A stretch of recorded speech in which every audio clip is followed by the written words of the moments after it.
मध्य प्रदेश के शिवपुरी जिले के खनियाधाना जनपद पंचायत के अंतर्गत आने वाले ग्राम बर्राह का मजरा बागपुरा आज भी मूलभूत सुविधाओं से वंचित है। यहाँ के निवासियों को अपनी जान हथेली पर रखकर रोजाना तालाब के किनारे से गुजरना पड़ता है, क्योंकि उनके पास आने जाने के लिए कोई दूसरा सुरक्षित रास्ता नहीं है।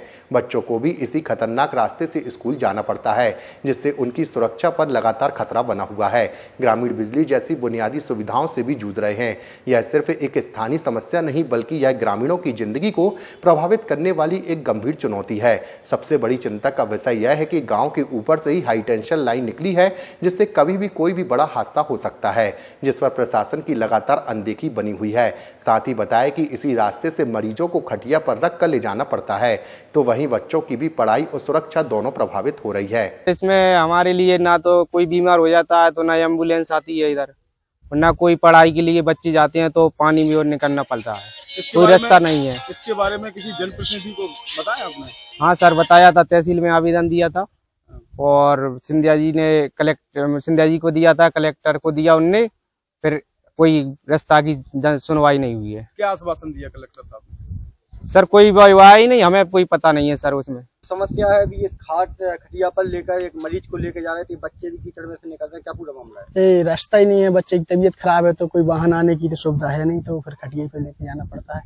तो अभी कहाँ लेके जा रहे हैं? उसको हॉस्पिटल लेके जा रहे हैं। हॉस्पिटल लेके जा रहे हैं। ये बच्चे कैसे स्कूल कैसे जाते हैं? स्कूल सर ऐसे ही निकलते नहीं, उधर आगे माँ पिता पहुँच जाते हैं तो उनको टांग टांग के बाहर निकालते हैं। तालाब से निकलने का कोई रास्ता नहीं। तालाब है, तालाब में से निकल? हाँ तालाब में है, बाकी ये खेत हैं तो मतलब निजी पट्टे हो चुके हैं। हम यहाँ से 70 साल से रह रहे हैं, इसके बाद 14 साल पहले यहाँ से पट्टे हो गए तो उन्होंने अपना कब्जा जमा लिया, तो थोड़ा वो अपने खेत से निकलने लगे। रास्ते के लिए किसी को आपने आवेदन दिया? आवेदन तहसील में भी दिया, पहले विधायक कक्का जूरा है उनको भी दिया, अभी विधायक नए पूर्व विधायक जो मतलब एकदम भाई साहब है उनको भी दिया। मैंने केंद्रीय मंत्री ज्योतिरादित्य सिंधिया जी को, महाराज जी को भी दिया था।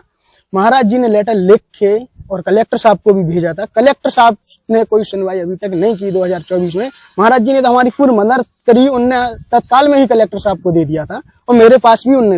आप ही के द्वारा संज्ञान में अभी लाया गया है, मैं इसकी जांच करा लेता हूं और इसमें श्रीमान तहसीलदार साहब से भी बात करूंगा कि चूंकि अतिक्रमण का मामला है तो अगर रास्ता खुल जाएगा तो हम इसमें आने जाने की आवागमन की सुविधा के लिए रास्ता बनवा देंगे। इसमें गाँव वालों ने पूर्व में 2024 में सिंधिया जी को भी लेटर दिया था, इसमें कलेक्टर साहब को लिखा था, क्या वहाँ से कोई पत्र वगैरह आपको मिला? नहीं, अभी तो मेरे संज्ञान में नहीं आया है, लेकिन फिर भी मैं इसको पूरा विधिवत जांच करवा के इसमें कार्रवाई करूँगा। मेरे को विदित हुआ है, एक 2022 में आवेदन भी दिया है, पूर्व तहसीलदार साहब रहे होंगे, अभी तक कोई ध्यान नहीं दिया है। अभी मेरे संज्ञान में ये मुद्दा आया है तो वास्तविक ये मुद्दा बहुत गंभीर है। पानी में होते हुए बच्चे जो जा रहे हैं और मरीज भी कोई एक चारपाई के ऊपर होते हुए ले जा रहे हैं और ऊपर जो है बहुत बड़ी विद्युत लाइन है, शायद 33 kV की विद्युत लाइन भी गुजरी है।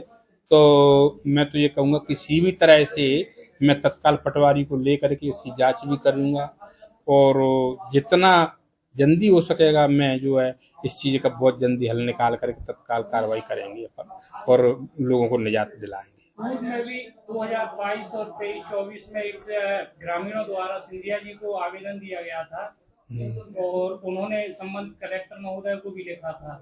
नहीं, बहुत समस्या है साहब, कलेक्टर साहब को भी कहा होगा, माननीय महाराज को भी कहा होगा, तो मैं ऐसा नहीं स्वागत करता हूँ।